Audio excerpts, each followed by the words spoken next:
My name is Jess Todtfeld. I'm the communication guy. I want people to buy into what you're saying because of the way you make them feel. What's more important, style or substance? You must have style and substance. If they sit back and say, look, you know, one of the things that we got to do is we got to make some big change. Feel like it's stacked in your favor. That would be pretty good. You think that would be memorable? Close is not always good in business. Put some notes out. Oh, yes, your product. I almost remember you. Lean down because I'm a little tired. How would you all like to be close? No, I don't want to be close. Communication guy. Turn my back away. What was the beer bottle? That's retention. That's what you want to do when you speak to people. Not very interesting. And not very helpful. This is my card. Do you know anybody who would like to work with me? I help them to communicate better, for commanding power. There you go. Do you think I could videotape it? Getting people to do what you want. The what's in it for them. And I hope I gave him some great information. And he remembered it. And he acted on it.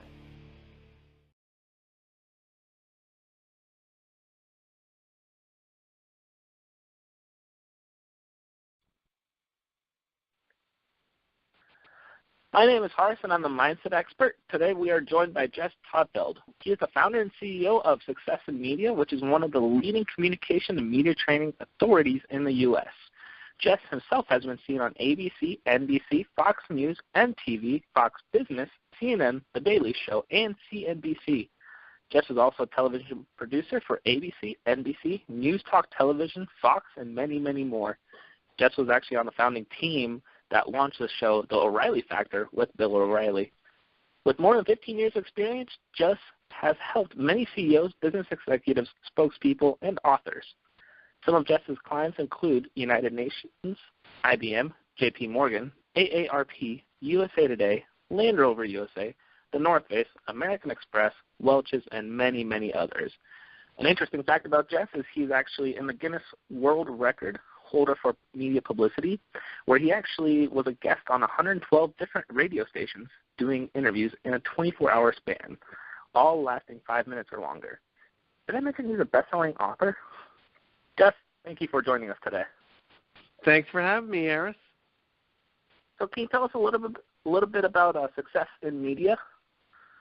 Sure. I mean, you did such a wonderful job of giving that lead in, and the short version would be it's a full-service communication training firm, and really people bring me in either when they need presentation training or speech training, usually corporations, and then also media training. As you mentioned, I have a big media background, so that would be speaking to the media and having more confidence, being able to have more control, and getting more of what people want out of it.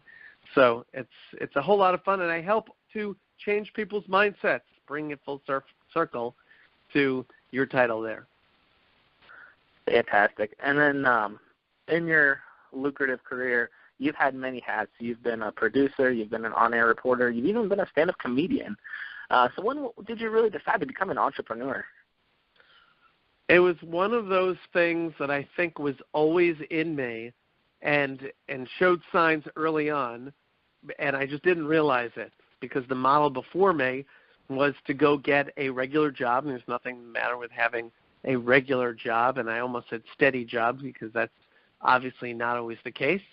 And both my parents were teachers and had wonderful, very honorable careers, and so I took the normal route. But when I was growing up, I was a paper boy.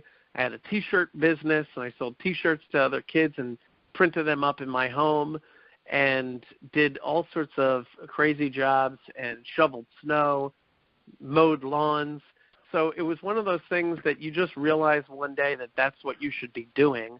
And all of those jobs taught me something about business now. So when I finally arrived at what I'm doing, I had already made all of the little and big mistakes doing all those things. And when I bring up being a paper boy, not being great about collecting the money, kind of an important thing if you want to run a business.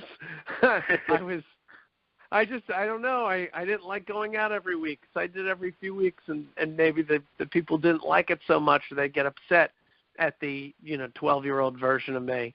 So I learned as an adult, you really have to have their systems in place. You have to build people the right way. You have to have plenty of value, or they have to know what they're getting and trust you. All these things I learned along the way. So I guess it's one of those things. It was just waiting to happen, and then it finally did.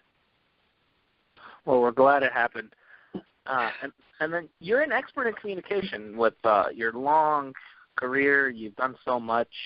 How do you become more memorable when you speak to someone influential? If you have under a minute, everyone in that room is wanting to talk to that person. How do you stick out versus the other 150, 200 people in that room? Yes, being more memorable. This is one of the big things I talk about, and I'm glad you brought it up, because it's one thing just to be interesting, or the flip side, not boring, and be able to get along with people or likable, but they need to be able to remember what you say, because if they remember it, then they can act on it. And that is usually the point of speaking to other people, or you would have just written things down or sent an email or a text saying, this is what I'm trying to do. Here you go. Read it again later. So it's important to be memorable. So here comes the big secret for you. When you just list facts, like people tend to do in business meetings or on a PowerPoint, not very memorable. I don't know, Harris, if you can remember a PowerPoint that you saw recently with any kind of accuracy. I'm not going to put you on the spot, but I know from when I do this on stage, and I have a speech version of everything that I do, that when I quiz people, I actually do a data dump on them. You and I were chatting about this just before we started recording the interview, and I said I do a whole list of everything I've ever done in my career, in my life, and places I've worked, and job titles, and I even throw in a bunch of titles that I didn't have to make it even longer. They don't remember anything. I even give them ample chance. And then I follow that with a story, and I tell a story about a very specific type of public speaking situation, which was stand-up comedy. And I talk about how I had a tough time. One night somebody was basically going to throw a beer bottle at my head. So the data dump, they don't remember the lists. In fact, I can see people actively disengaging when I do this in front of them. And by the way, it takes a lot of courage to purposely make people disengage when you're giving a speech or a paid speech in front of them. But then I follow it with the story, and I have great detail about the gentleman in the third row and how he stood up, and he had this green woolen hat pulled down and lines in his face and dirt in the lines and a mustache like a walrus, and he was speaking this gibberish. He was yelling "shoulda-rants," which doesn't mean anything in any language, so that's hard to have a comeback on exactly. And how he was holding his Heineken bottle, not right in the middle of his body, but further back up over his head. And I tell this story, and I talk about how I just narrowly got out of it. And then I wait about 15 minutes later, and I reveal this to people. They don't remember many of the details. Maybe they remember a couple of networks I worked at because it was something that they recognized. But, boy, do they remember every last detail down to the lines in the guy's face and the color of the hat. What color hat, Harris? Do you know what color the hat was? I only told you less than a minute ago. Do you know? I'm putting him on the spot. Not looking exactly. at the next question. All right. Well, it was a green hat, and they are so deep in what it is, they remember the message. So here's the important takeaway for your audience. If you tell more stories, if you use the magic phrase, which is, for example, people will remember what you said. They're more in a position to act on it. So if you're selling anything which may include ideas of yourself, it's something that you want to try out. How about that? That's fantastic. All right. And you've been on a lot of national media, but that'd be a little hard for the starting entrepreneur to get on ABC and NBC and Fox Business. What is the proper exposure the starting entrepreneur should look for in their company and get the proper news out there that they exist? Well, one of the things that I teach, and it's really an outshoot of setting that Guinness record for being interviewed the most times. And I was on the receiving end of pitches when I worked at ABC, NBC, and Fox. And I would look at these things. There were certain things I knew worked and certain I didn't. But the good news for everyone tuning in is that you can get on the news or you can get out there in the media. And starting with your local media, there's less competition when it comes to local media. Everybody's thinking, oh, I want to be on the Today Show or Good Morning America. But your local morning show, like I said, has less people pitching them. And if you send an email where the subject line sounds like a newspaper headline, sounds like something exciting or enticing, like 10 ways to lose weight while eating fast food. How's that one? How's that for one I made up? I don't know how to, I don't tell people about that, but if I could, boy, that would be the next best-selling book. But if you put that in the subject line, then you're more apt to get the email opened. And the other important thing is to cut to the chase quickly and say, hi, and put their first name. I have a story I think would be great for you. What do you think of? And then reiterate that quick subject line, which was basically like a newspaper headline, and have a bunch of bullet points. So I'm really giving your people the outline right now. Bullet points of what it is that you would say. And this is a winning formula. And I would like nothing more than your listeners to take it, run with it, and get on the local news and email me one day and just say, I used it and it worked. I couldn't believe it. So that's my gift to everybody listening today. And it works. If you have something great to say, use that formula, go out there, and chances are you could easily get local media, if not national media. So you would approach local and national the same way? Yes. It's just a matter, imagine if somebody who's sitting at their desk, their job is to come up with good ideas and to fill slots. They have a program. There was a time when I worked on a 3-hour morning show. We had 5 or 6 slots every hour. So let's say 6, 12, 18. That's 18 slots. It wasn't just me filling that. And maybe I was responsible for 1 or 2 a day. But if I pitched more than that, I might hand it off to somebody else. So, we had 18 slots a day. That's, you need to keep things moving to fill it up. You need good ideas to fill it with. But there's no shortage of bad ideas coming through on email. And the bad ideas are really just people who have long-winded, confusing stories that they're trying to pitch. It's not even a story. It's basically, hey, I have a new book out, and you have to scroll through just to figure out what the book is, and the book may not necessarily be the title of the segment idea or the story idea. A cookbook on vegan eating may be the name of the book, but the story may be 5 ways you can lose 10 pounds while only eating fast food. So notice here, it's the story that really leads. So yeah, people can try that, and hopefully they'll break through. Wow, that sounds like great advice. Thanks. Now, when that entrepreneur gets on, following your blueprint, gets on that local news station or let's say national, what can they do to be magnetic to draw people to their website, events, or whatever their end goal is, whatever they're selling? So, yes, magnetic. That comes from one of my newer, more popular talks that I give.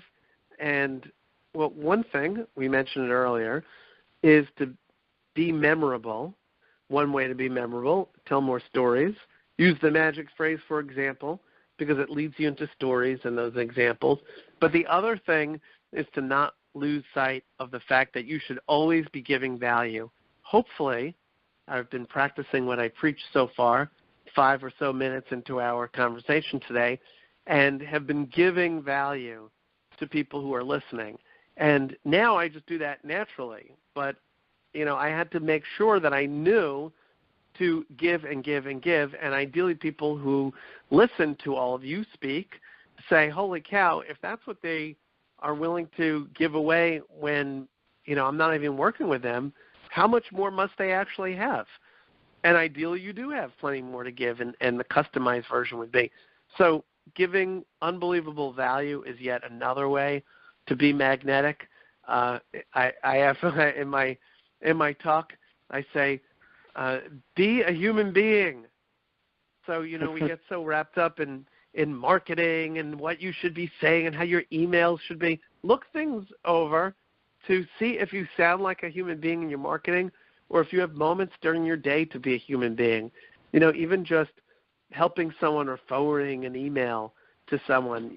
These are other ways of adding value and supporting what people are up to. And there's a great Zig Ziglar quote, the motivational speaker, and he said, and I'm going to slightly misquote him because it's the way I usually remember his quote, which is, if you give people what they want, if you help people to get what they want, they will help you to get what you want. So that's the way I've always remembered it. And I don't always go around quoting him, or I'd have it down verbatim. But if you help people to get what they want, they'll help you to get what you want. And you know what? I think it really works. And ideally, you do it to be genuine. And when you do all those things, you become somebody that's magnetic and somebody, there's a great book called Enchantment by Guy Kawasaki.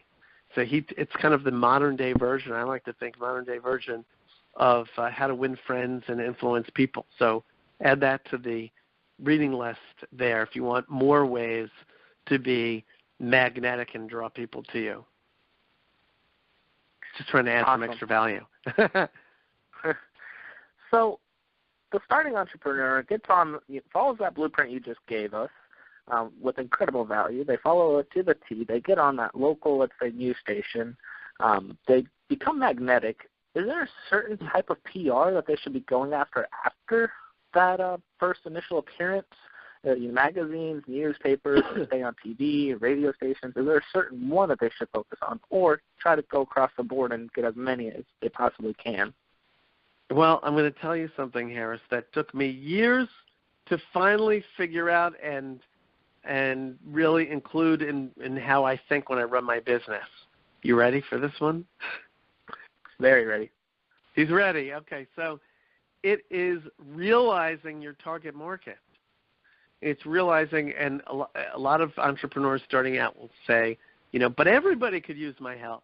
And, even as I say that, when my core business is helping people give better presentations or speeches or media interviews, then I say, gee, everyone who needs that could use my help. But when you focus on target markets, when I realize that people in healthcare, that it ended up being a big market that I've helped, and I have a whole lot of resources and video examples and things that I use when training them that I can better serve and target them. Healthcare is one, insurance is another. Actually, entrepreneurs, as you bring it up, that's a whole other area of my business where I probably have about a 10% tweak. I mean, it's only about 10%, but everybody feels that it's 100% focused on them. So, the thing is to focus on, once you know who your target market is, and it can change over time. You can say, okay, I guess I'm targeting these groups. Then you say, okay, where do those groups hang out? So when you say, gee, PR, people want to get PR, they want to be on shows, that is general, and it's great social proof of you being out there and somebody in the media thinking that what you say is intelligent, but it doesn't necessarily get you clients, especially when you do something that's a little bit more niche like what I do to mainly earn my living and run my business. So I need to go places where people need that help. So for me, it might be Facebook groups where there are people who are corporate heads of training, or people who are corporate folks who head up communication departments. Those are folks that need to know about me. Or C-level executive. That's another one of the verticals and niches that I work with and help out.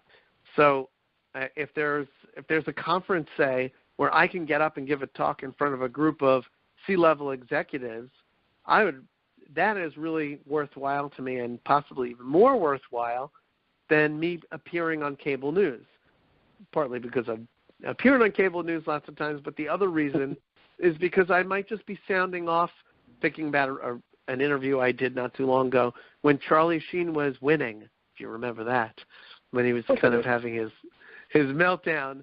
They invited me on, hey, do you want to talk about it and what's happening and what would your advice be if you were working with Charlie Sheen as his communication person? It was interesting, and people were impressed that I was on some show, but it's not really something that would get a CEO or an entrepreneur to say, wow, I have to work with that guy because he said that Charlie Sheen should get a grip on himself. And hopefully I said more than that. But, yeah, so once you realize who your target market is, you can target where you want to be. So it could be Facebook ads. It could be, like I said, those groups or LinkedIn, Facebook, LinkedIn groups.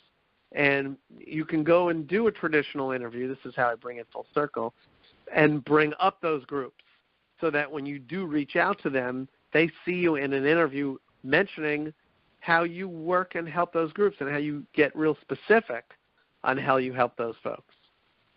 So that would be my 90-second version of that answer. Awesome. You're giving away a lot of your top secrets here. I want to thank you for doing that. So many top secrets. Oh, my gosh. I'm going to have to come up with all new stuff after this phone call in this conversation. So what is the most important step or steps to get a message out correctly when someone is public speaking or they're speaking to someone of influence that could help them, or they're trying to just get their message out? What is the most important step or steps that someone can do to craft that message? Well, there are steps. I'm glad you brought it up, which the first step is to stop, sit down, think, and write some of what you are planning to do. What's your game plan? What's your roadmap? And I prefer bullet points because I just can't sit there and I'm not going to write out, say, an hour-long speech. But I'll tell you how I do come up with the content for something like that. So step one is sit down, bullet point your game plan. So whether it's a TV, media interview, speech, presentation, you come up with the bullet points and the order. Next, what you do is you take out a video recording device, and you might have one built into your phone. A lot of us do these days. Or a digital still camera or your webcam. They're built into everything. Your shoe has one. Well, maybe not your shoe, but they're built in everywhere. And what you do is record yourself talking out the speech or the media interview. And for a media interview, maybe you hand the camera to a spouse or colleague or a friend and say, ask me these 5 questions. And then what you do is you play it back. And even though you don't love every last thing that you saw, this is your first draft, by the way. Your first draft, by the very nature of it, is not perfect, just isn't. It's not the way it is. But there's a whole lot of good information on there, and if you can get past the initial part of noticing, oh, my hair is backwards and I'm starting to look a little bit different, or people notice, oh, there's some wrinkles or any of those things, get past that and start noticing what works, do more of that, and what can you improve, make those adjustments, and like I said, you wrote down the bullet points, you start talking it out, you're going to see, for me it's an easier way to write. Then I'll start to see or hear what is working or what I like, what I keep in there, and often it pulls from others or things I already talk about, doing what I do all the time. So, yeah, the steps, the steps are to write it out, act it out, and then go back and do those finishing touches. So, if it's a speech or you need to put a PowerPoint together, I'm opening up a can of worms here, PowerPoint.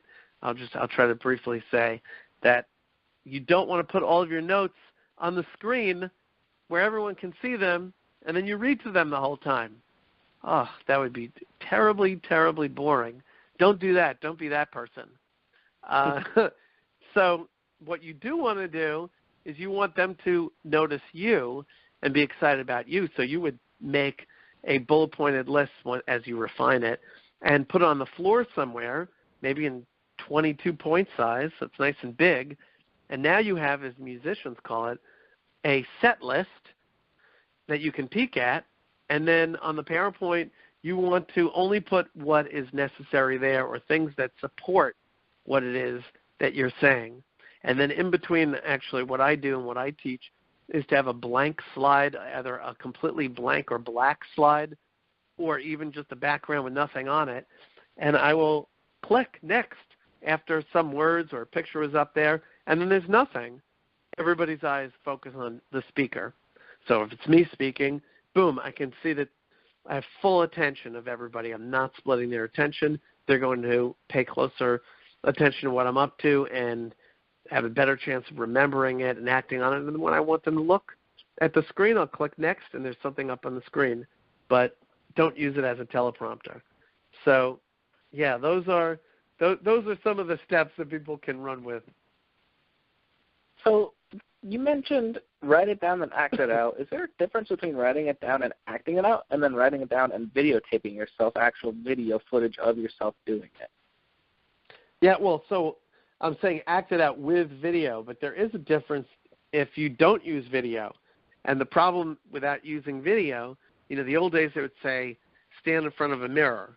And the problem with that is you can't really fully get out of your own body and stand to the side and watch what you're doing because you're still doing it. That's the problem with acting it out with or without a mirror. But if you act it out and then videotape it while you're doing that, you can now get out of your own body, watch it closely. I mean, this is what I do in trainings.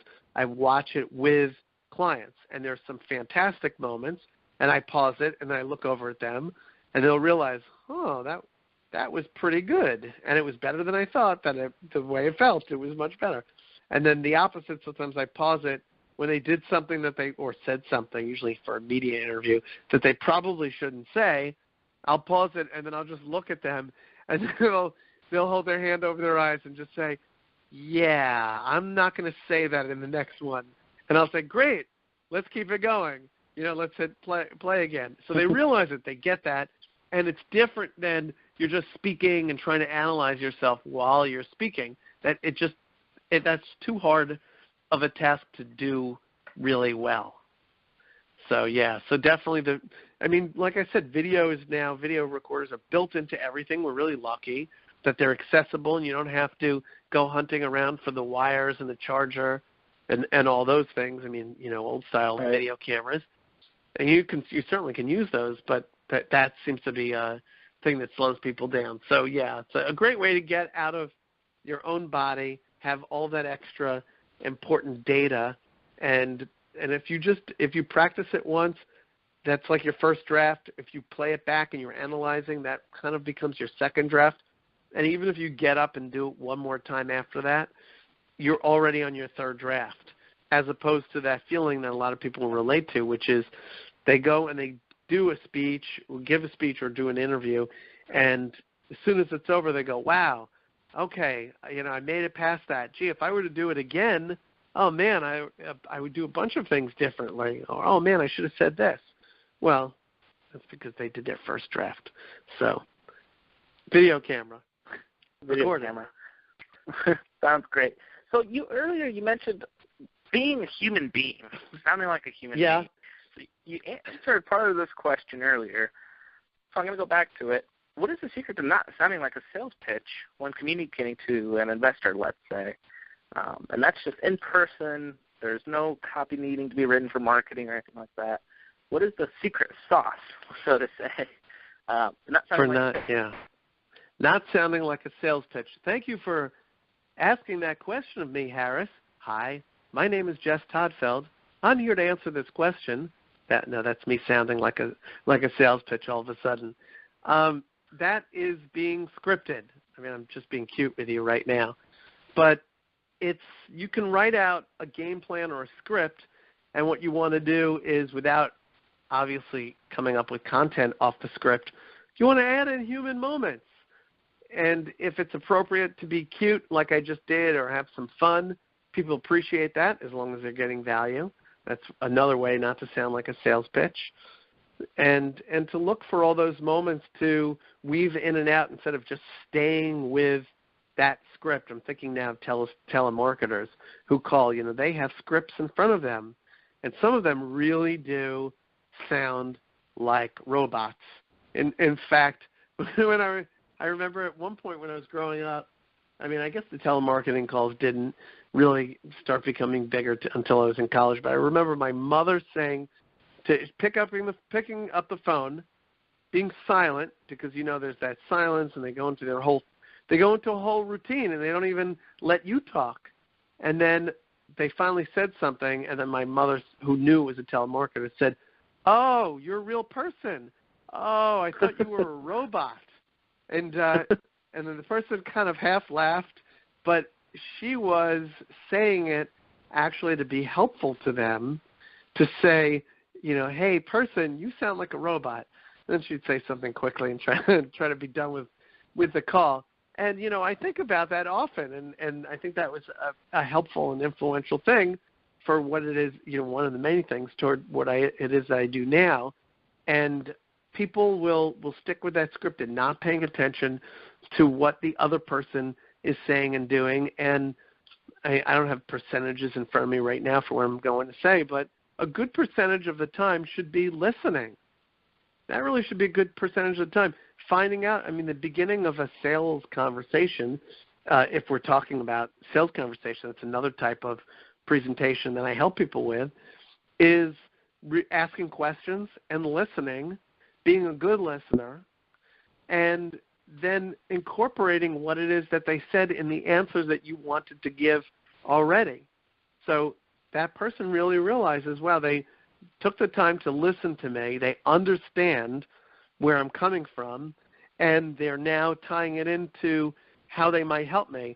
It's pretty frustrating when somebody launches into, if somebody called me up and said, I want to come into your house and we're going to clean all your rugs, and they've talked for 10 minutes about how they're going to clean their rugs, and they find out at the end, I say, by the way, I have no rugs. We have all hardwood floors. That would be a waste of time, everybody's time, because they didn't stop and just ask that one question, if that were the case. So listening is a big part, and telling some of those stories, but listening and incorporating, that's a big part of it. So hopefully people, and by the way, sales is very important. Love people who are in the world of sales and get good at it, but nobody wants to sound like that stereotypical telemarketer type salesperson. Right. So the starting entrepreneur finally gets to their first, big speech. They're in front of a couple hundred people, maybe even a couple thousand. What is something they can do to get ready for that speech? They've recorded it, they've done all that. Moment's about to come. They're reading the bio. They're backstage.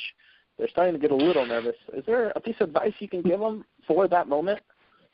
Well, the way you set it up is they're already there, and so they're ready to give this speech. So ideally, they've heard the beginning of our interview, and they practiced with a video camera. They wrote things out, 22-point size, and they thought about the set list and all that stuff, and they didn't make a PowerPoint that was going to bore people to tears. They're offering value, so hopefully they were listening to all of these things that I said so far, and maybe add some humor in it. I'm also very involved in the public speaking world with National Speakers Association and the folks who are professional speakers, and there's a funny little line that people say, which is, do you have to be funny and as a professional speaker? And the answer is no, unless you want to get paid. And of course that is a broad stroke, because not everybody has to be funny, and not every public speaker is funny, and you may just be doing it for your job, and that's not an extra thing. But the point is, if there are moments of levity that are appropriate, that's nice too. But okay, so you set it up. They're standing backstage and they're nervous. Here comes an extra layer I can throw on there, which is to be audience-centered. And what that means is, when we're nervous, we're focusing inwardly. We're focusing on us and the fact that, I'm nervous. What if they look at me this way? What if they don't laugh at that one fun part that I came up with? what if they don't understand this, or, what if they don't like me, or any of these things. And those are self-limiting, self-defeating thoughts that don't help the speaker, and they certainly don't help anybody, including the audience. In fact, what I teach people to do is to think like an athlete, and an athlete would never go, say a marathoner would never go out there and start running and say, it seems a little crowded, all these people out here. It makes me uncomfortable. Why is it drizzly now? Oh, it's drizzly. I hate this. And, oh, look, these are my slow shoes. No one would ever do that. They would never do it. They would go out and they would say, I got this. That's what they would say. So you have to stop, especially if it's when you're getting ready to give your talk. You have to say, I got this. This is going to be great. I have a lot of value to offer these people, and I'm going to bring my A game today. And then what you do is you go out, when I say audience-centered, it means you're putting all of your energy into helping that audience at that moment.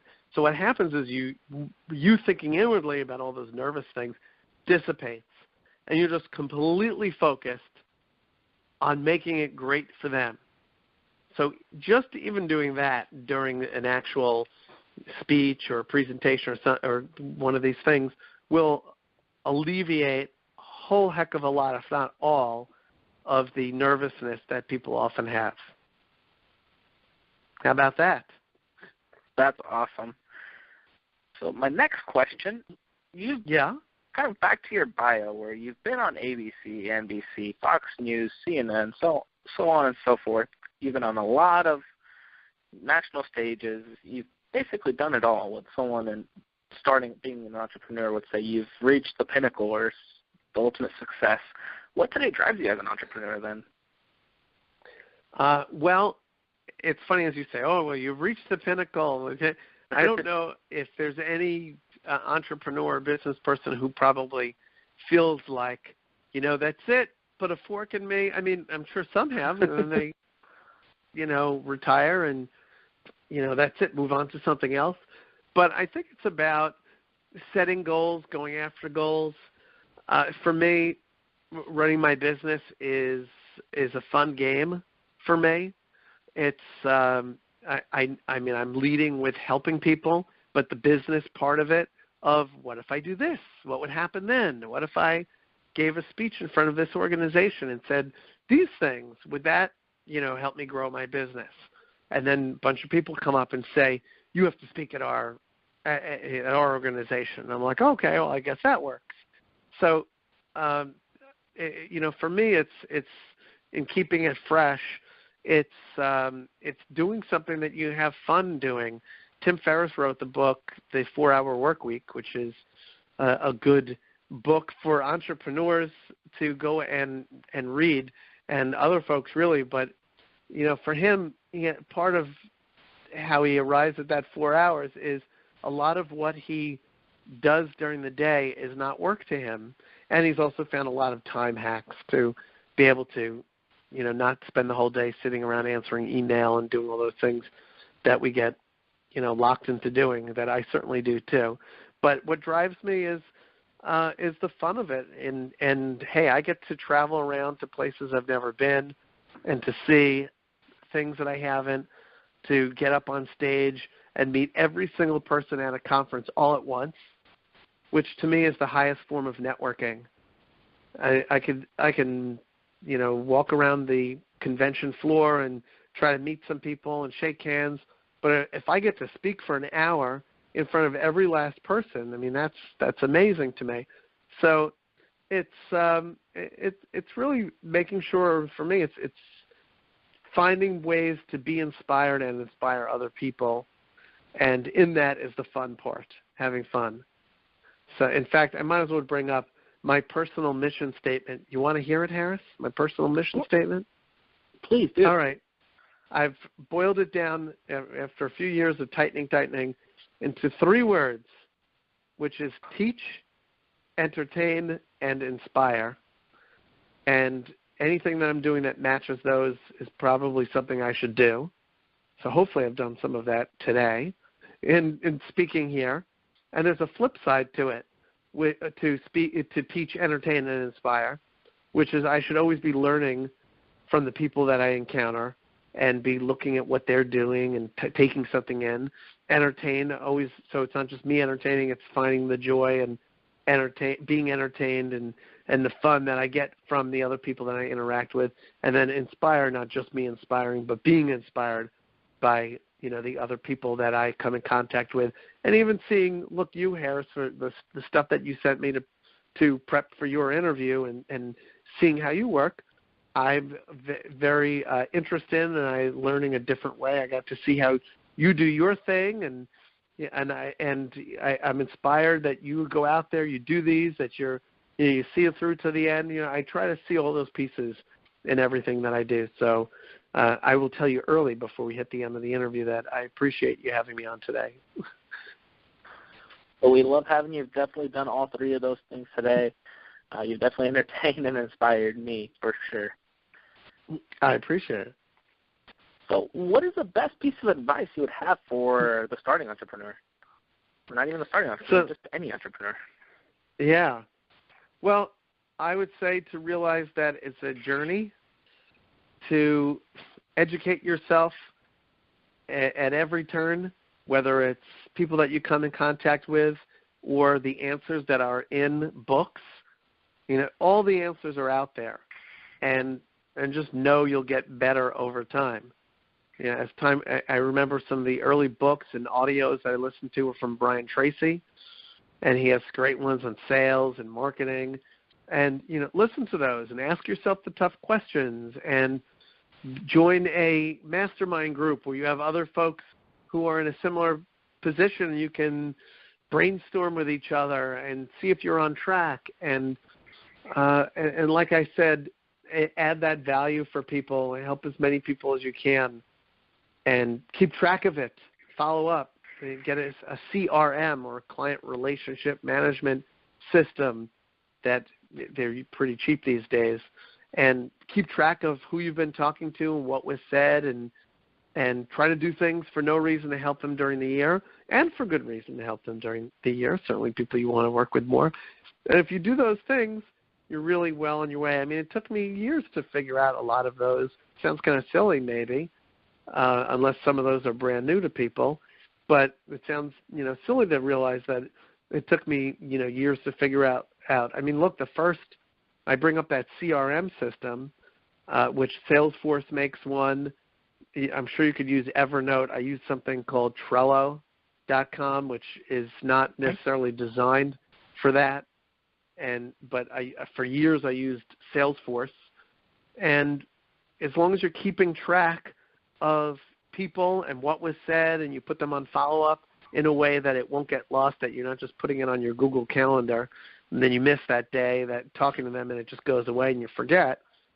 If you don't forget and you keep all those relationships going, or plates spinning, so to speak, referring to plate spinners from old talk shows, and they would go on there, then you're going to keep business going. So, yeah, it's a journey. Figure those things out. Make friends. Help people. Do interviews with people who ask you because they seem like nice people, and you can do it, and ideally your information will go out and help others who you've never met. There's one that I'm trying to practice as I'm doing it at this moment. So, yeah, and pick something that you enjoy. Here's how I'll end this piece, which is to say, I had a few business ventures that I started and put a lot of hours, many, many, many hours into it, one or two that I'm thinking of. And part of the way through, my wife said, "Do you really want to be doing this every day?" And that was a question I hadn't asked earlier on. And I thought, no, I don't want to. This is not as much fun as I thought it would be, or I didn't think it would be fun also, and I just thought it would be something that I could make money doing. Okay, it's nice to make money doing something, but if it's not enjoyable, or you don't, like I said, feel inspired by it, or you don't feel like you're helping people, or it's just something that's a grind, there are plenty of jobs you could get that just feels like a grind. So Yeah, so you if you're an entrepreneur, you're doing it. By the way, another good book, Michael Gerber's The E-Myth Factor, the entrepreneur myth. Yeah, that's a really good one. So people will realize, so read those books. When someone recommends something like that, I mean, there are a lot of important clues that are hidden in plain sight in a book like that. So people should go out and get that, learn, ask the questions, and keep listening to Harris's interviews because he's got good stuff on there, the people he talks to. Awesome. And then just for all of our listeners, there are a lot of free CRMs as well. If you just Google free CRMs and Sightly, it's going to be one that pops up almost right away.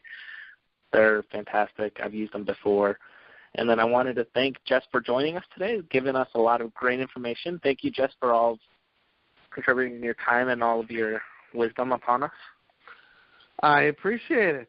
I hope that some of the things that I said help people today, and if people end up Googling me or reaching out or finding me in some way, if they tell me what they're up to, I usually share a little something free.